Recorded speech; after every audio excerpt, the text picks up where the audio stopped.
माफी चाहता हूँ। मेरी स्टीवर्ड और मेरी पत्नी से गलती हो गई। यहाँ कोई ज़ारा नहीं है।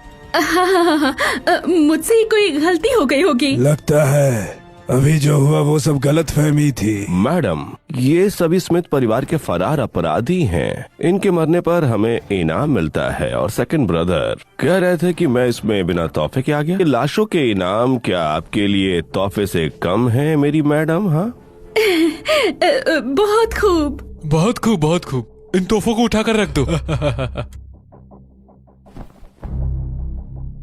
अंकल लुइस, अब जब तोहफा पेश हो चुका है और आंटी और सेकंड यंग मास्टर दोनों काफी खुश है, तो अंकल जरा मेरे जीजा जी का जन्म पत्र कुंडली ढूंढ लीजिए। क्या पता शायद अब मिल जाए। आप क्या कहते हैं अंकल लुइस? हाँ हाँ हाँ, बिल्कुल। कुछ लोगों को ले जाओ और पूरी हवेली को छान मारो। जी मास्टर।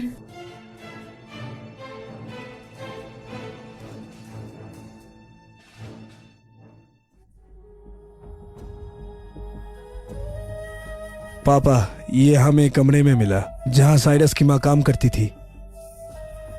विंस्टन, सब कुछ तुम्हें ही दे दिया गया है।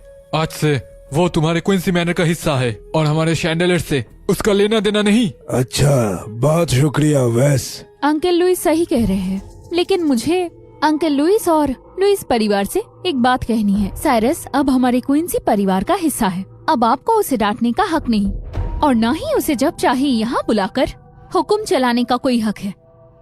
ये साली तो काफी हिम्मत वाली निकली। पता नहीं उस लड़के ने मिनर्वा पर कैसा जादू कर दिया जो इतनी शिद्दत से उसका साथ दे रही है। अरे नहीं, ये लड़की तो पूरी तरह उस पर फिदा हो गई है। देर हो रही है, चलिए खाना खाते हैं।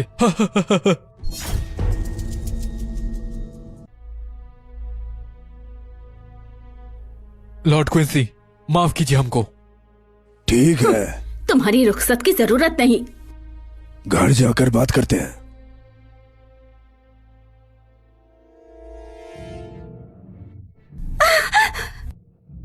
अगर औरत, तुम्हारी वजह से लुइस परिवार बर्बाद हो जाएगा।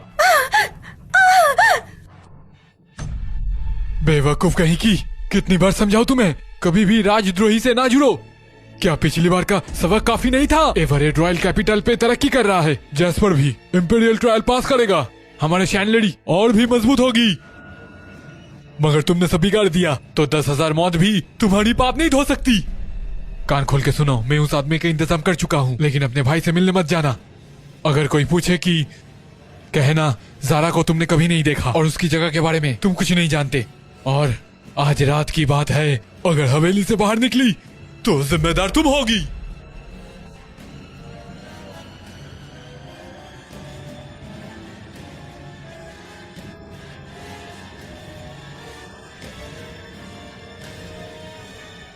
माँ,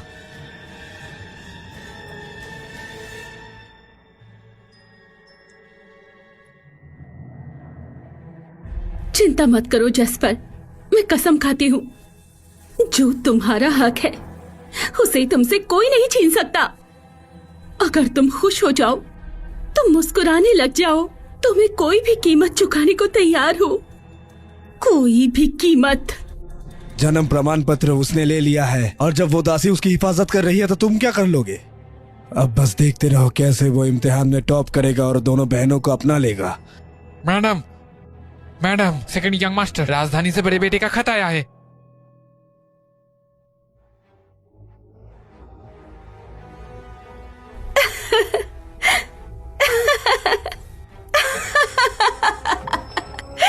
भगवान ने रेन पर कृपा कर दी है।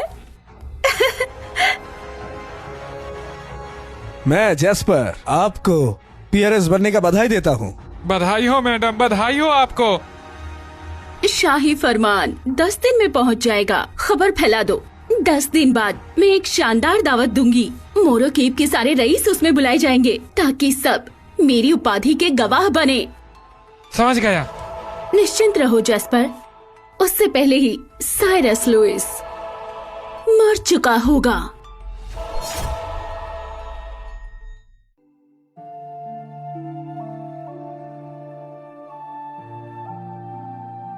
पिताजी, माताजी, मैंने अपनी मर्जी से उन लाशों का प्रयोग किया ताकि मैं अपनी माँ के कागजात वापस ले आ सकूं। इस गलती के लिए मुझे माफ कर दीजिए। पिताजी, माताजी, इसमें जीजू की कोई गलती नहीं है। ये सब कुछ मेरा आइडिया था। मुझे सजा दे। सजा तो मिलेगी ही। सबके सामने ये कहना कि दोनों एक ही पति को बांटेंगी, क्या ये किसी शरीफ लड़की को शोभा देता है? माँ, मैं बस जीजू का साथ देना चाहती थी। लेकिन तुम्हें अपनी इज्जत दांव पर नहीं लगानी चाहिए थी। कल को तुम्हारी शादी का क्या होगा? या फिर तुम सच में इस लड़के को पसंद करती हो? बस बस, मिनर्वा तो बस साथ दे रही थी, इतना सीरियस लेने की जरूरत नहीं। साइरस, तुम भी बैठ जाओ। अगर हम जबरदस्ती वो लाशें ले आते तो चांदलेरी वाले जान लगा देते रोकने में। और वैसे भी सिर्फ वॉरेन के लाश से ये साबित नहीं होता कि चांदलेरी और स्मिथ बगावत में शामिल थे। बेहतर था कि इसके बदले में थोड़ा एहसान लेकर तुम्हारा जन्म पत्री वापस ले आते क्विंसी परिवार के लिए। पापा, आपका भविष्य सबसे ज्यादा जरूरी है, पर आपको तो ये बहुत ही गंदा था। तुम्हारे बाप को बस ज्यादा खुशी हो गई थी इतने सालों तक चांदलेरी के दबाव में जीने के बाद। आज पहली बार उन्हें उनकी औकात दिखाई है, खुद को रोक नहीं पाया। तुमने उनके चेहरे देखे होते, अरे बाप रे, खासकर वेस लुइस की बीवी का अंदर ही अंदर जलन से जल रही थी। दांत पीस पीस कर कह रही थी वाह, मजा आ गया। इतनी हंसी आ रही थी कि खुद को संभालना मुश्किल था। दिल कर रहा था उन लोगों पर पेशाब कर दो। लगता है मेरे ससुर जी का एक अलग ही रंग है। वैसे सेराफिन कहाँ है? पता नहीं आखिर उस लड़की ने इन स्मिथ गद्दारों को कहाँ से ढूंढ निकाला। न सिर्फ थर्ड ब्रदर का बदला लिया बल्कि चांदलेरी को सीधा थप्पड़ मारा। इस बार हम उसके एहसानमंद है, उसको इनाम मिलना चाहिए। पिताजी, क्या ऐसा हो सकता है कि ये लोग सिर से धोंधे हो? वो आपके सोच से ज्यादा काबिल है। वो कमजोर सा विद्वान जो मुर्गा तक नहीं पकड़ सकता। तुम सच में उसका नाम लोगे इस काम के लिए? चलो उससे ही पूछ लो, क्या इसका श्रेय वो लेगा? चाहे ये मैं कह भी दूं कि ये मैंने किया है, ये इस बात को मानेगी ही नहीं। लंबी कहानी बनेगी। चलो सरपाइन को ही इसका श्रेय लेने देता हूँ मैं। सरपाइन ने ये सब किया है। बस करो, काफी देर हो चुकी है। सब लोग आराम करेंगे, इस बात पर कल चर्चा करेंगे। और एक बात, स्मिथ परिवार के कुछ भगौरे अभी भी खुलेआम घूम रहे हैं बाहर। अगले कुछ दिन पूरी सावधानी बना के रखो। जी पिताजी, मैं इजाजत चाहता हूँ। ठीक है। अब मैं भी चलती हूँ। साइरस, चाहे तुम मानो या ना मानो, पर मुझे पता है आज जो हुआ सब आपका काम था, है ना? सुनो, जरा देखो तो, हमारे सामने कैसे चिपक के फुसफुसा रहे हैं। कितने बेशरम है।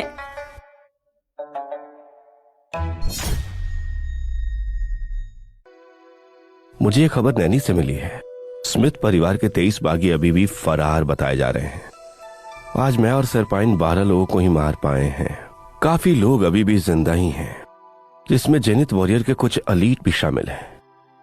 आज की नाकामी के बाद स्मिथ परिवार का बदला भयानक होगा। जल्दी से ताकत बढ़ाने होगी, कोई रास्ता नहीं। मेरा शरीर अभी एक लेवल ऊपर गया है। दोबारा जेनिथ वॉरियर तक मैं कभी भी नहीं पहुंच पाऊंगा। लेकिन सोल फॉरगोगिंग शायद कोशिश करने लायक हो। मुश्किल यह है कि एस्ट्रल रोमिंग के अलावा मैं क्या करूं? इसे तेजी से मैं आखिर कैसे बढ़ा सकता हूं? फिलहाल अंदाजे से कोशिश करता हूं।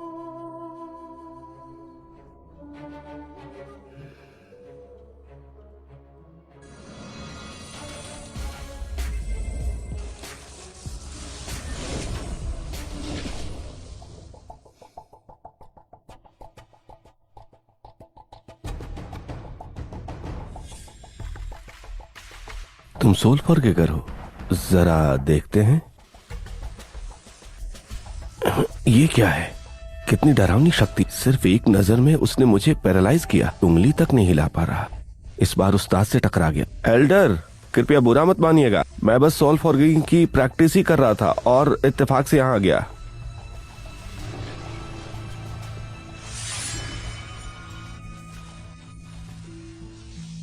बहुत धन्यवाद, मैं तुरंत यहाँ से चला जाता हूँ। तुम एथेकोर की साधना अमर होने के लिए कर रहे हो। रुको, ये तो औरत है। लेकिन इसकी बातों से लगता है माँ की किताब सच कह रही है। आखिरकार वो सही थी। अगर सोल फॉर्गिंग में निपुण हो जाओ तो मृत्यु से तुम जीत सकते हो। मैंने शुरुआत तो सिर्फ जिज्ञासा में की थी, गलती से एस्ट्रल प्रोजेक्शन हो गया। अभी के लिए मैंने इतना आगे नहीं सोचा, बस जल्दी से मजबूत बनना चाहता हूँ मैं। तुम अमर नहीं हो सकते। अंत का रास्ता पूरा वीर भक्ति मांगता है। ना कोई क्रोध, ना मोह, ना द्वेष, ना प्रेम।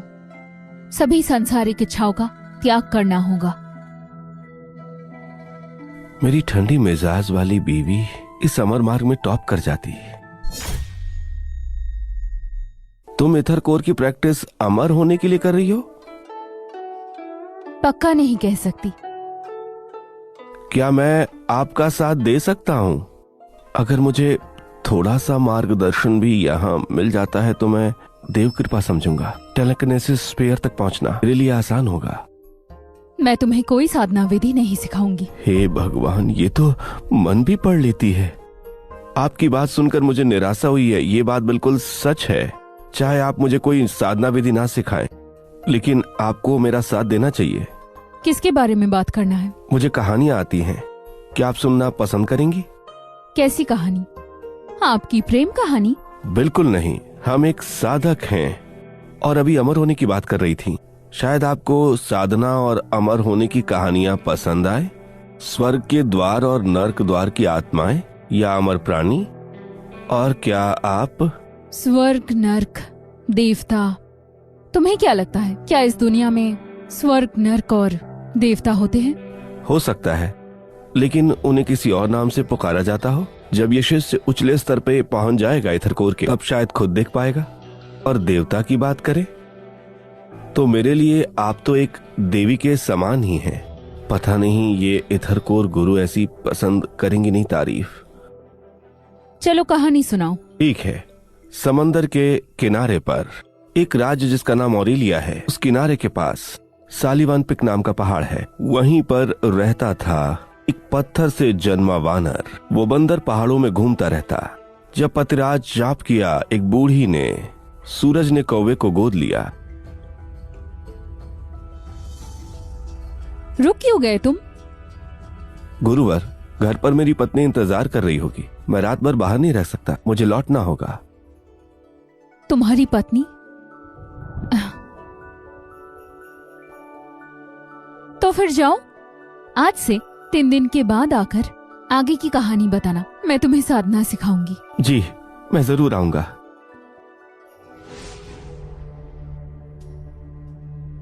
चांद ने जेड रैबिट को छुपा दिया है। जहां कछुआ और सांप एक हो जाते हैं, उसका बंधन अजय जीवन देता है, लेकिन सुनहरी कमल आग में भी खिलता है। इन पंक्तियों में कोई छुपा हुआ राज है।